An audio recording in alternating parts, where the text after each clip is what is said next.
Yeah, that's Oh, good. it's off. Hold on. Oh, yeah. What? What does this look like? Oh, Huh? do you like that?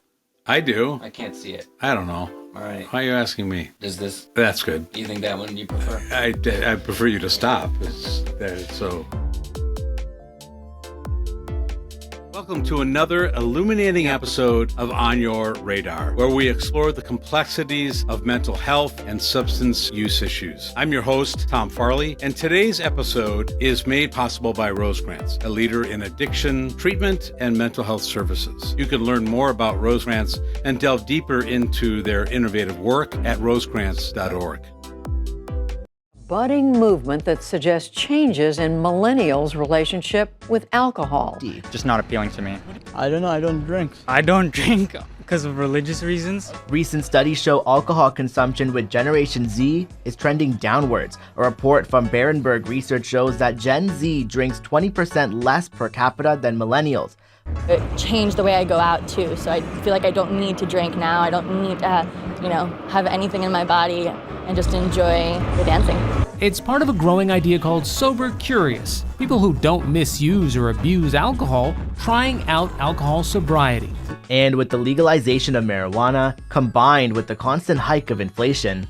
And I think that also a lot of people my age have turned to that instead of drinking. A six-pack, for example, it's like $15 when you could get the same price for a marijuana e-cigarette. Money has been an issue. Inflation has been an issue.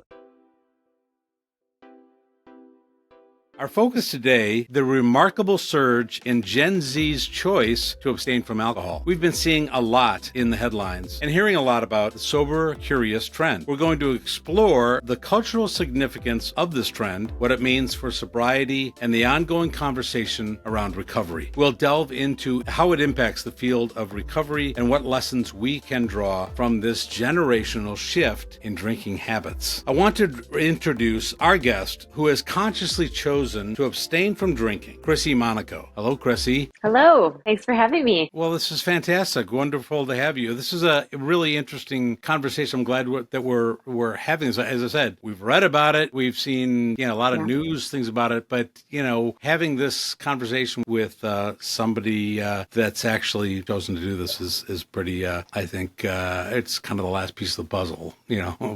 Let's hear from you. So tell me more about your journey to sobriety. What led you to make this decision to, was it quit drinking or just not drinking?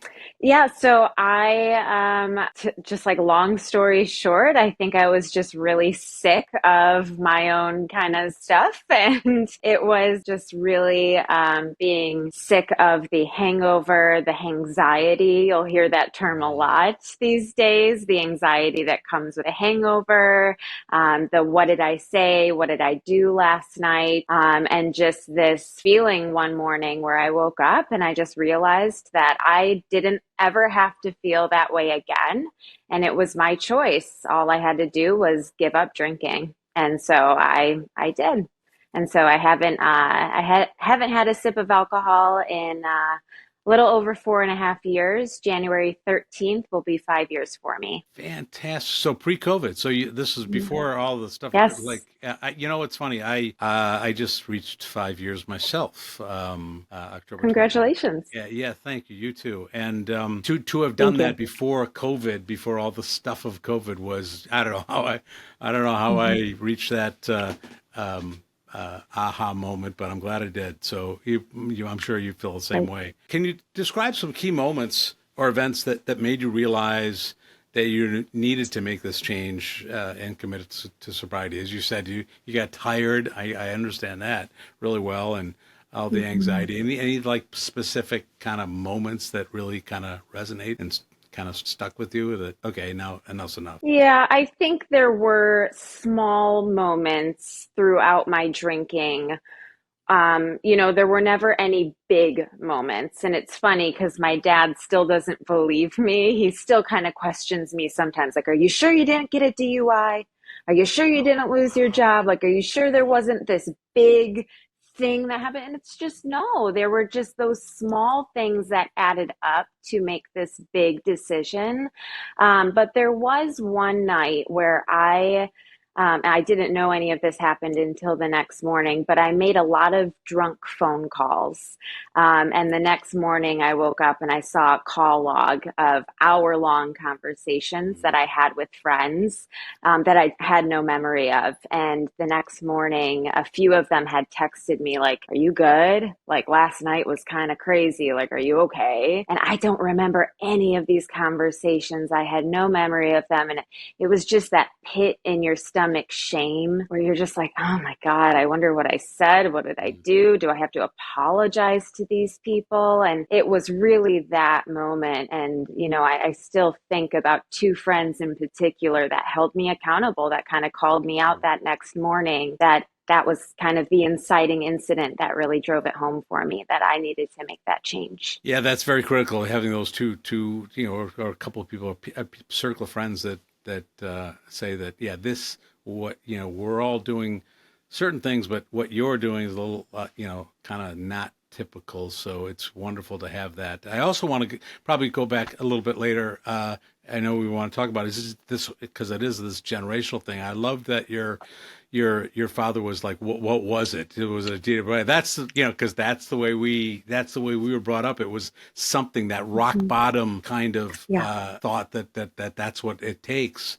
But this generation, your generation, it's not that. It's a conscious, you know, like, this isn't the life I envisioned for myself, and so, you know, here's the change. So this wasn't really a typical route of like a 12-step program or you know, AA as we think of it. You know, the first step is, you know, admitting that we have a problem, and I think that's kind of the interesting thing is that, like, you know, with this kind of sober curiousness, you don't have to have that first step of like, no, it's not a problem. It's just that it's a quite better life kind of thing. Well, I was a teacher at the time. And so, you know, I didn't really know the other ways because, again, I think we're taught the one way, or we're exposed to the one way. We're exposed to the rock bottom, and then we're exposed to like the inpatient kind of treatment programs in like movies where you have to go somewhere and stay there for a while in order to get that kind of recovery treatment. And I didn't know there were other avenues. So as a teacher, I was like, well, I can't take all that time off of work, and, you know, what is this going to look like? And so, you know, I had conversations in the past with people about like, well, am I an addict? Because I'm not waking up and grabbing a bottle of whiskey. You know, is that what addiction is? And I remember reading a quote, I don't know if it was on the AA website, of it's not how much you drink, it's how you drink. Yeah. And I was drinking the blackout. So it was kind of always in the back of my mind of like, maybe this is, you know, an addiction, maybe this is a problem. But in the seeking of treatment, I called a treatment center, and their kind of route was inpatient. And I knew that couldn't happen because I needed to be in the classroom. And I ended up finding a therapist who was able to work with me, just like your talk therapy sessions, but she had 10 years of sobriety under her belt as well. And the two of us really just had conversations, and she taught me different, you know, recovery methods and, you know, different kind of brain games when you have you know, like an impulse or something to drink. And that's how I kind of got through my, you know, my first 6 months to a year of sobriety. Well, you know, that's interesting because that's it's really not, you know, just about being sober. It's all the things that sobriety allows you to do. I had long stretches of sobriety in my life, you know, 5 years before when but it was just because it was just drinking, right?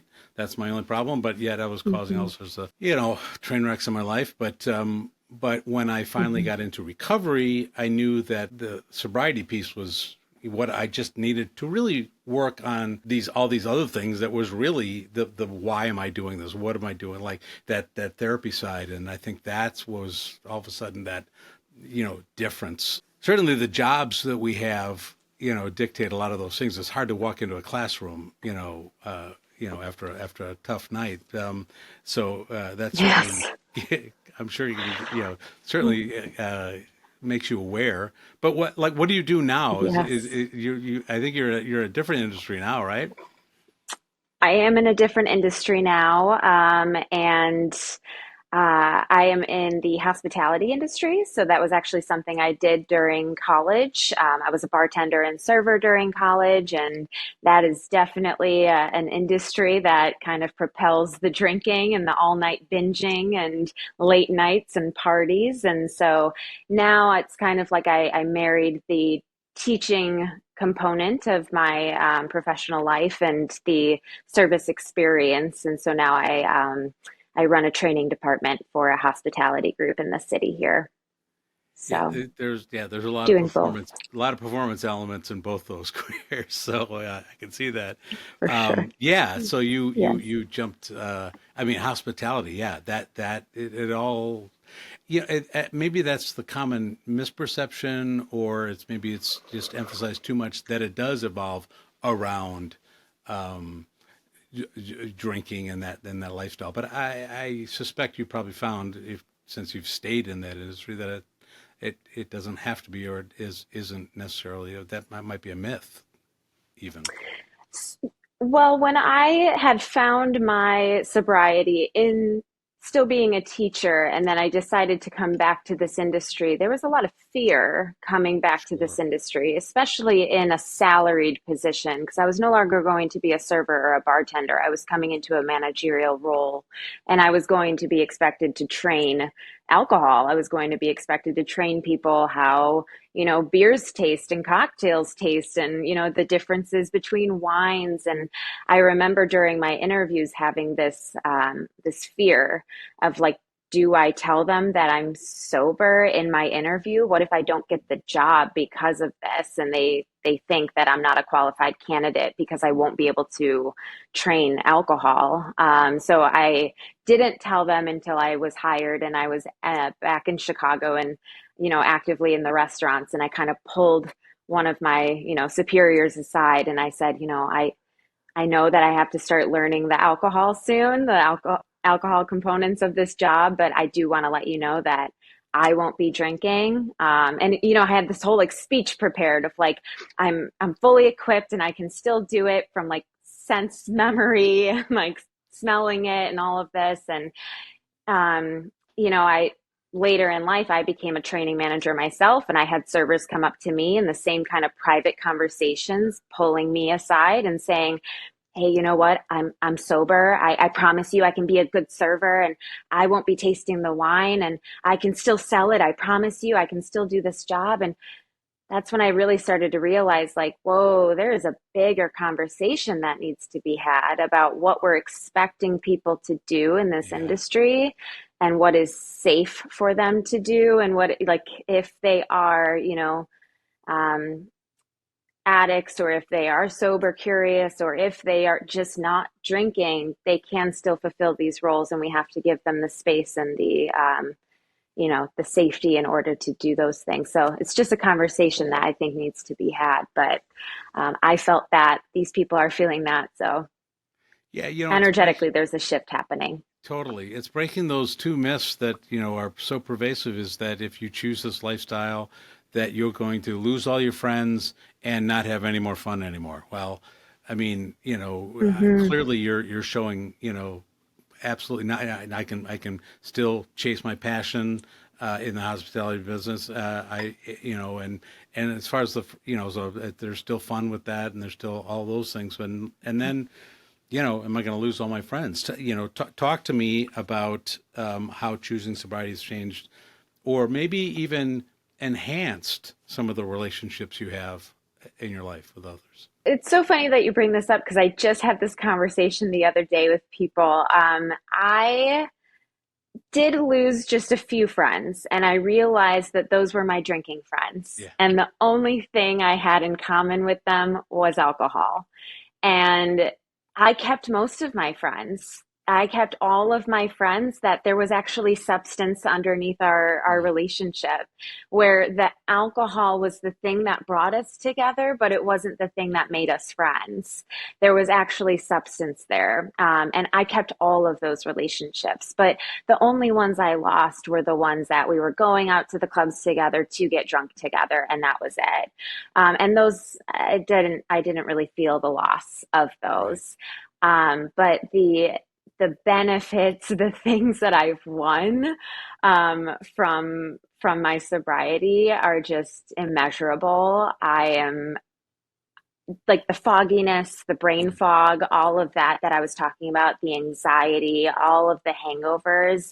It's like the that movie where you take the pill and you get to access the like 100% of your brain. I forgot what it was called. I don't With know, Bradley Cooper. It was yeah. yes, I remember that. yeah. Yeah, It's totally. it's that. Yeah. It's that. It is that. It was like I was living in this foggy haze. And then with sobriety, I just got to access this whole different area of my brain that I had been mudding down. I was just more active. I was more aware. I was more, I was able to communicate clearly. I was able to just, wake up, get things done. I was more motivated. It was wild. I have just grown professionally in my industry as a person. I mean, it's incredible what I have been able to do because I have the time and the energy to do it because I'm not hungover and I'm not worried about, what I'm going to do tonight. And when I do go out, when I am out with my friends, because I do still go out with them, it's just the only thing that's different is what's in my glass. Yeah. I'm just having a soda water with a lemon. I am still doing all of the other things that I was doing. The only difference is, what I'm actually drinking and how I feel the next morning. Yeah. Nothing else has really changed. Right. But although, yeah, I could say probably, well, I was talking with people newly in recovery last month, recently. And one question I got was from a gentleman who said, like, what do you do about the cravings? I'm worried about, like, when I go back out there, that I'm going to crave alcohol. And I said, I hadn't thought about that before. It's like, honestly, I don't crave the alcohol. What I crave now is this feeling that sobriety has given me, this connection to people that has come back into my life, because that's what I crave. And when I see that slipping away, I know what I got to do certain things. But it's not the alcohol. It's what the lack of the sobriety, I should say, is given me. And I think that you just described that yourself. Yeah. Are you meeting a lot of sober, curious people in your life? You have a lot of your same friends, but are you seeing more and more, or are some of your old friends kind of adopting this lifestyle too? I think they are very curious. Yes, I think that they see what I am doing. They are very inspired by what I have been able to do in the last 5 years. I do have a few friends who are sober curious, who do not drink. Maybe they'll take a month off, they'll try it for a little bit, and they'll kind of report back. But I have a lot of friends who just ask a lot of questions about sobriety and how I do it and what it's like. And it's kind of like they're seeing, like a circus show or something. It's like this crazy thing they've never thought was possible with someone young. Because again, they think it's like you have to be an older person who has hit rock bottom, and that now they're seeing someone who's 31 years old, who's just like them, who's done it. And they just think it's like this magical thing that's actually possible. So they're always asking questions. And I am sober out loud. I recover out loud. I am always talking about it and posting things on my Instagram. So anybody who wants to talk to me, I'm always here to allow them to pick my brain. But I'm seeing a lot more people joining this trend, doing, Sober October. The January, I think, like first of the year, a lot more people are doing that, especially with the non-alcoholic spirits that are coming out. but yeah, they're definitely coming on board. And I was having a conversation with someone the other day at the bar when I was having a non-alcoholic glass of wine, who told me that they've noticed that this next generation is seeing alcohol the same way that millennials see cigarettes. And that we are kind of like the last generation who smoked cigarettes. And now everyone else is just like, of course not. Of course we don't smoke. That the next generation under us are seeing alcohol the same way of like, no, it's a poison. Like, of course we're not going to drink. And I think that that is an incredible shift that I never thought was going to be possible, but they're seeing it in that same way. Well, Yeah. you're probably best positioned in your industry to kind of see a lot this whole thing on the when you talk about the spirit-free cocktails and the even the NA beers have gotten into the whole kind of almost craft area. Is that an easier? Does that like take some of the barriers away as an easy entry into this lifestyle that's allowing people to do this? I think so, because a lot of it is going out. You still want to go out with your friends.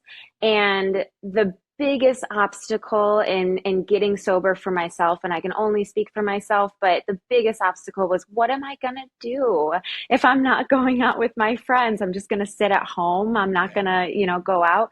You can still go out. You can still be with your friends. And now you can still have something in your hand that tastes exactly like beer, exactly like a whiskey old fashioned, exactly like a gin and tonic. These cocktail companies are coming out with non-alcoholic spirits that taste just like spirits for the people who can tolerate that, who do still want to taste alcohol. They're coming out with beers that taste just like beers with zero alcohol. And then for the people who don't like alcohol, who don't want that, they're coming out with great cocktails that just taste like, a cucumber soda water. And it just gives you something to hold while you are socializing with your friends. As we were just saying, it's giving you the opportunity to still be social while having something in your hand to sip on all night. So it really is about shifting, drinking habits, but not shifting social habits, not, keeping all the wonderful things that social connection gives you, but you're just choosing not to do it in a, with the drinking environment. Your generation, is really changing that perception. So maybe the last thing is kind of talk about, kind of what, how has that perception of addiction and recovery changed that this kind of sober, curious effort kind of has helped drive, really? Yeah, I think we are less concerned about stigma in general when it comes to mental health, when it comes to therapy, when it comes to seeking help. It does not mean that you have a problem. It's brave. It is, it is like recovery. It is breaking that generational thing. It is like you are the person to make that step, to make that leap, to seek treatment, to better yourself. And however that looks and whatever steps you're going to take, people are applauding it. And so it is not, there's no shame behind it.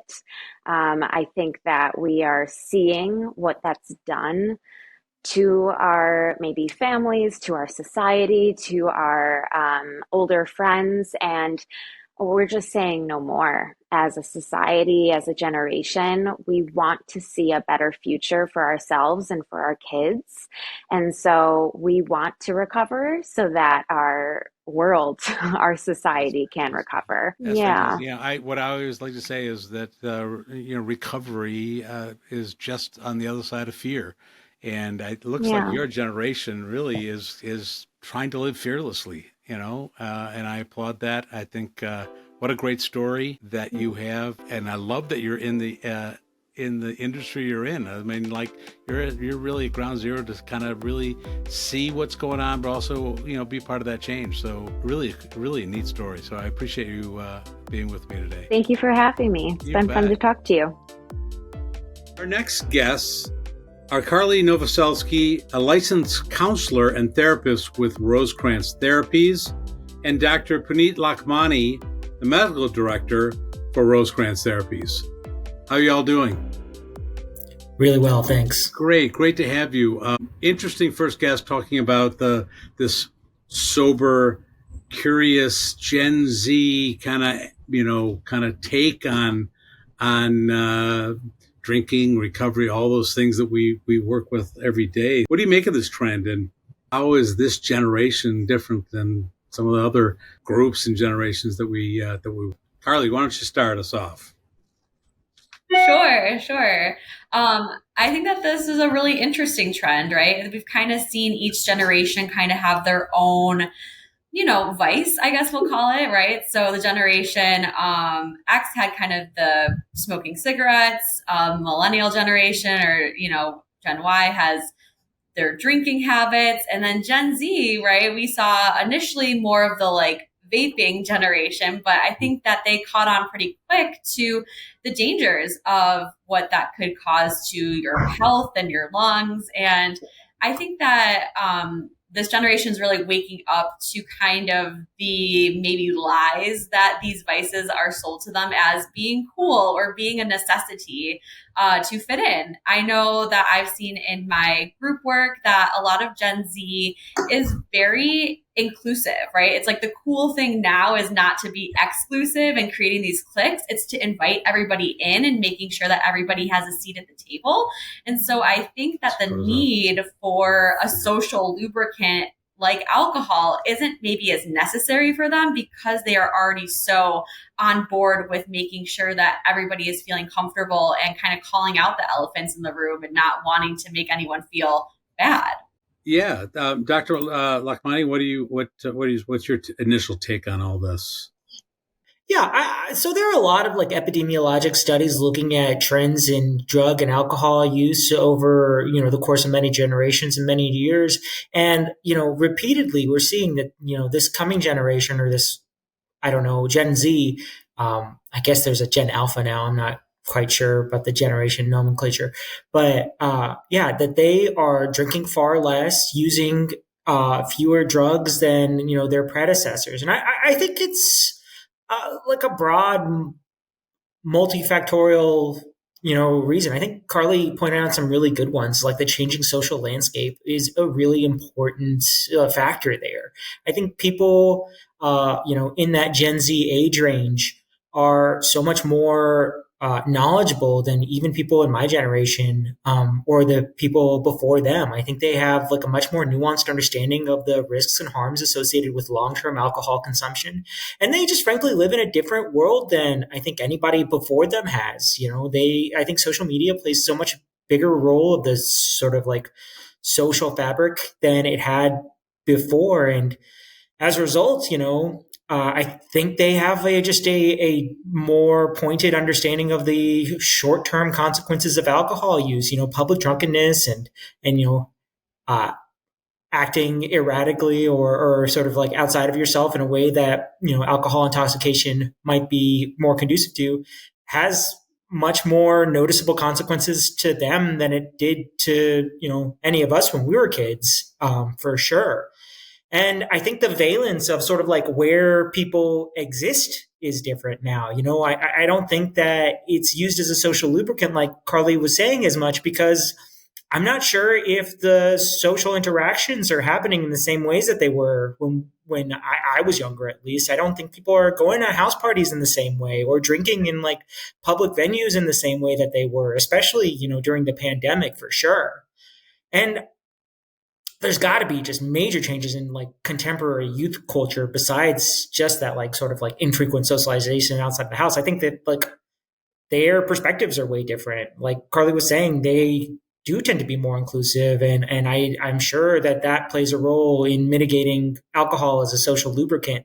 But also they seem as if to like that alcohol doesn't have the same sort of like role for them. Like I think in previous generations, there was this like role of alcohol as like proving your like masculinity or proving, sort of your like social fitness. And that is certainly not there anymore. And I think people are just a lot more live and let live Yeah, I think than what they you're used to saying, be, at least yeah, I think what younger you're saying folk. is that the formula has changed. Before the formula was Mhm. pretty standard, and if you wanted to fit into that formula, sometimes you didn't fit in very comfortably, and so you did certain things. Now, with that formula, is it's what you want to make of it. You're freer to do Mhm. those things.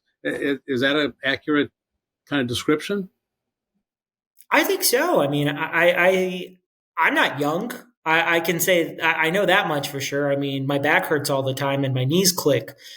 So that probably means that I can't speak to it from a first hand level. But in the conversations that I've had with the younger folk, and in my understanding of the epidemiologic data, that very much is seems accurate. I've always said that the major culture changes in my lifetime have always been with that younger generation, and it's their voice. I didn't grow up with seatbelts. I didn't grow, but I learned to buckle up because of the voice in the back seat telling me, "Dad, you got to buckle up." There were cigarettes everywhere when I was growing up. And then when we tied it to a health crisis, it was the younger voices that said, you should be smoking. They called us, shouldn't be smoking. And I think so you can connect that ability to change culture with this Gen Z culture, who we've always talked about has had this amazing knack for advocacy. They've just grew up having a voice and being advocates. So those are two very powerful kind of elements at play here, I think. I think they also grew up in a world where the harms of alcohol use was a lot more apparent, and there was a lot of public pressure for both cigarettes, alcohol, and whatnot to say, like, this is not something that is without its risks. I think I can say pretty comfortably that they have a much more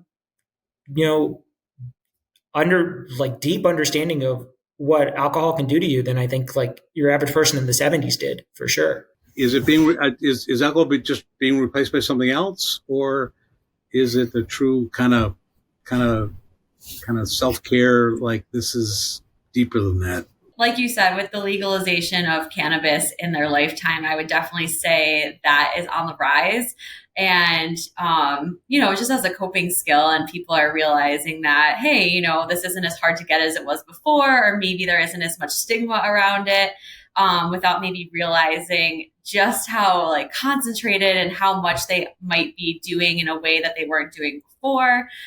There's also this new like phrase catching on of California sober, which is like, I don't drink anymore, but I'm still open to using cannabis recreationally. I don't think we fully know the impact of the legalization of cannabis on overall health and those trends quite yet, since it is fairly new in terms of long-term effects. But yeah, I definitely can see kind of a trade in for, hey, I don't really want to drink anymore because maybe I saw my parents drinking a lot or my grandparents, and I'm not really interested in being like they were growing up and creating this next generation. Like was said in the earlier half of this podcast, just with Gen Z really wanting to smash stigma and just being a lot more open about their mental health. And when they are struggling, they're starting to realize that it doesn't take a rock bottom moment to necessarily start questioning their relationship with substances, right? Rock bottom is wherever we decide to stop digging.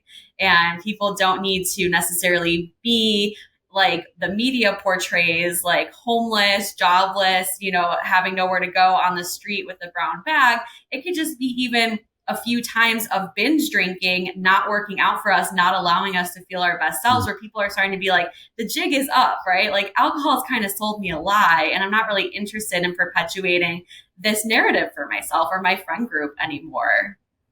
Yeah, I love how she said that her father just wouldn't, like, what really happened? You had a DWI, didn't you? Because that's how we, that rock bottom kind of concept, that's how we kind of thought that it would manifest itself. Absolutely. I mean, the big alcohol companies, they say drink responsibly, but what does that mean, right? And it's like, even if we have one moment that we don't feel our best selves, it's more responsible to stop using this substance. And, it's Yeah, just and not viewed in the same way as it once was. yeah, so and I love how she was talking about it's not how much I drank, but why was I doing this? She wanted to really get behind, the whole thing of, what we really kind of shift people to in treatment and recovery is, okay, there's a lot of this drinking, but why are we doing this? How do we help people kind of find what the right path is? So many communities that are popping up. It's supply and demand, right? If people are supplying that there needs to be more options for non-drinkers, then people are figuring out that it's important to supply these options, not only at restaurants and bars, but there are like brick and mortar non-alcoholic bottle shops popping up all over the US. Right now, there's 2 in the Chicago area that I know of that are here. We have Bendición Dry Bar and we have In Good Spirits Dry Bar as well. And those are 2 places that, exist in the realm of creating community that are people that are interested in connecting around not drinking, right? And just having those authentic connections where nobody is feeling pressure to drink, nobody's asking each other if they want to drink, and then just getting curious about like, maybe this might be the right community for me, and just showing up to these events and just being really open-minded and knowing that, like not everyone has to necessarily go away to rehab in order to start assessing their relationship with substances. And I think that's also a misconception as well. Yeah.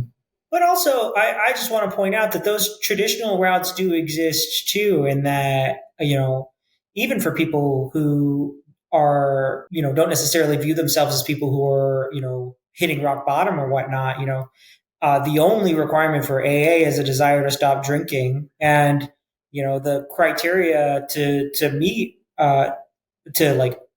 to get anti-craving medications or pursue therapy or anything like that is relatively low. You don't have to feel like your life is like completely destroyed or anything like that to pursue help. And so I just want to, make sure that it's noted that, like, if you're even thinking that things might start to be problematic, or, you have some concern about problematic drinking too, it's worth talking to somebody like Carly, or even somebody like me, an addiction physician, about what your options are. There are a lot more than I could have previously imagined before I got into this field. Yeah, we here at Rosecrance, we have a wide spectrum of options for folks that are questioning their relationship with any substance, right? Mm-hmm. Maybe we've stopped drinking and we're just seeing that our cannabis consumption is going up, or just being curious about our habits and our vices is enough to just warrant coming in and talking and seeing if a one-on-one individual therapy, medication-assisted treatment with Dr. Lakmani, groups. We have plenty of options in terms of finding the right fit for what feels right to you, and just knowing that you don't have to get sober in a vacuum or explore this in a vacuum, that it's really important to have other people who are like-minded, who are non-judgmental, in terms of providers, in terms of community and friends, right? To just not have to feel like I'm the only person in the world that's ever questioned my relationship with substances. When you get in a room of other people that understand the struggle, it's really powerful in that connection to find those people. I have nothing to add. I feel like Carly nailed it.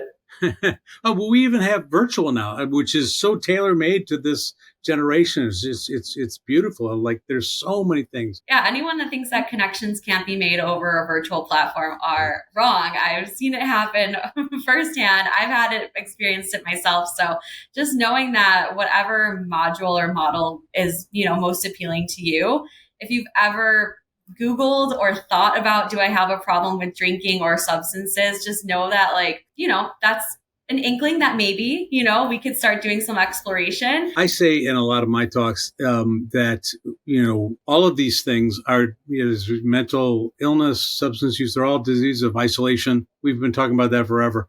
But we don't talk about enough is that the opposite side of that coin is we don't heal in isolation either. It demands connection. And that's what I think this generation, particularly, it is paramount for them. They demand the connection. If I'm going to heal it, as Chrissy did, she started out in therapy, but she's continuing it on even into her social life and being sober, in just out there in public and not shying away from that. So it's really, is it a sober journey? Is it a recovery journey? Is it both? From my perspective, I don't necessarily view sobriety as the be all end all. I think that, traditionally, especially like early on in addiction medicine as a field, that was like the endpoint that they used for studies to say that medications or different sort of interventions were effective. But what they found was that not anything was all that effective for necessarily just achieving sobriety. And that like sobriety in and of itself, it doesn't necessarily, correlate to people living their best lives. And so, from my perspective, I think that getting somebody to a point where they can figure out sort of the underlying issues behind what drives their substance use disorders is really important. If there is an underlying anxiety, depression, trauma, or things that they haven't, really identified or dealt with, I think the process of recovery necessitates like engaging with that kind of stuff. And then, from my perspective, I think whatever we can do to reduce any sort of health risks is the most important thing. I will see the win for me is if somebody shows up, not necessarily if somebody is sober. And I think a lot of people in this field put a lot of emphasis on that in a way that is really intimidating for people, that, they feel like, they're especially like, I know a lot of people who are in AA who are like, I'm afraid I'm going to lose my chip. And so they like, contort what they describe as their sobriety. And it's a barrier for engaging in this work for some people that I want to be really careful about acknowledging. And so, to get at your question, Teddy, is it, a recovery or sobriety journey? I emphatically am saying, it is a recovery journey, and whatever that looks like for you in order for you to live your best life is what it is. And, there are things that have like objective data behind them in terms of how to pursue that. But the thing that's most important is that you engage in the process, not necessarily that, you're strictly in one box or another, And so I just want to minimize any sort of stigma there if I can. Can it open the door to some of the other kind of things that kind of particularly with this generation kind of trip us up, like the technology use and, food and binging, all those other things that are so related? Sure. I say we're not trying to remove this addictive nature from people that are entering recovery. It's more like, let's get addicted to things that are good for us, right? So if we're already on our phone as a coping mechanism, let's use social media for good, right? Let's look up inspirations. There's such thing as sober influencers now, right? Let's start to learn about ourselves in a positive context, or be looking at motivational things.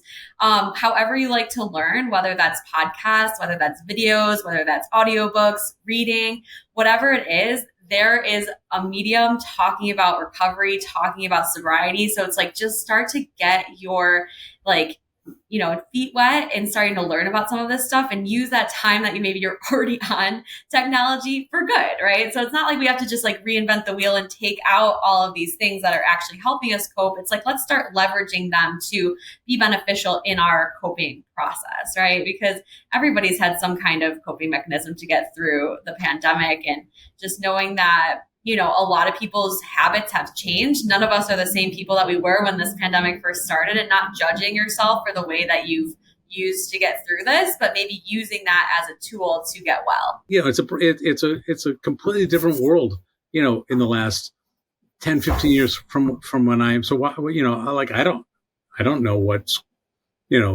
going on, but they do, and they're figuring it out, and maybe they can help, the rest of us. So, really interesting conversation. Well, thank you both for being the other side of the Chrissy Monaco discussion.